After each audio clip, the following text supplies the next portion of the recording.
Okay, next part here. I got hungry while drawing and decided to draw some food wrappers. Got from an egg carton I brought back from my teaching trips to Israel. It's a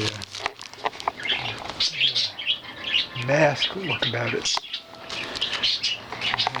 Draw that there.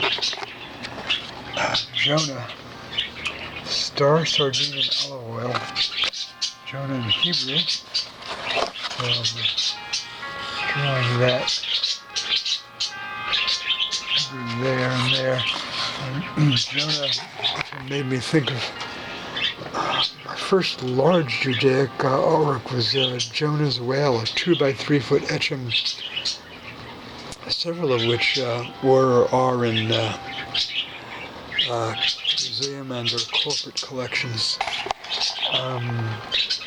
Anyway, I pretty much completed the RPG here, and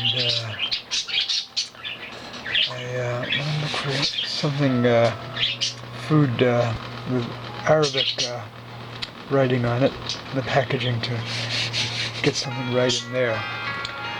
All right, to be continued.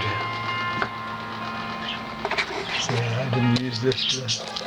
I used to buy no sugar added chocolates at some shop at Ben Gurion Airport in Tel Aviv.